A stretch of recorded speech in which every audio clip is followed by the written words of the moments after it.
Okay yun lang ba? Wala na bang iba? Kape. Okay, salamat. Salamat. Mata.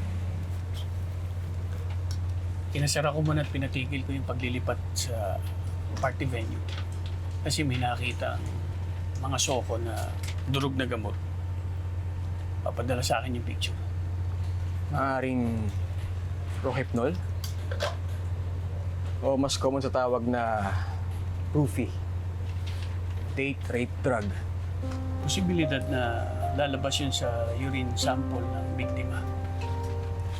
Magpapaimbestiga ako para dun sa mga staff ng catering services.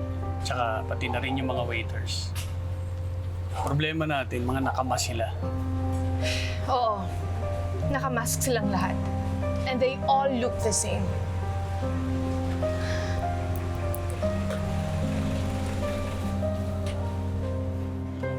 Tito Spanky!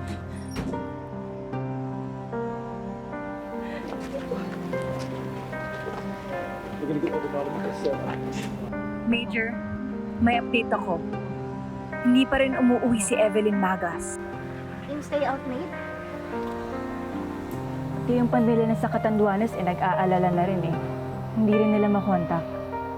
Bakit parang nagtatago? Tapos Major, dinaanan ko na po yung Pharma Vista. Ito yung CCTV footage sa timestamp na andon yung resibo sa loob ng Pharma Vista bag.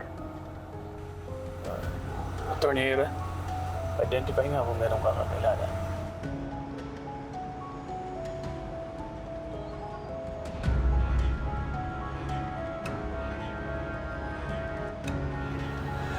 Si Ate Evelyn! So, posibleng andito siya nung nangyaring krimen. Kontrahilo yung mga gamot na binigay sa kanya.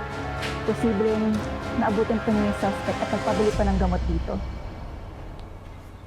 At bumalik siya.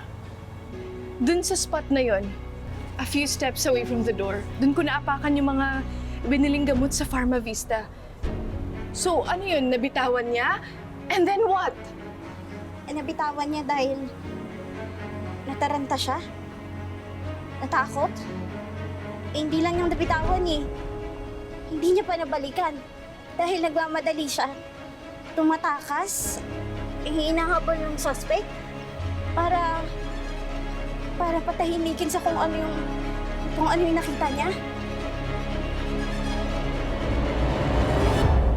Si Evelyn. Siya yung eyewitness natin.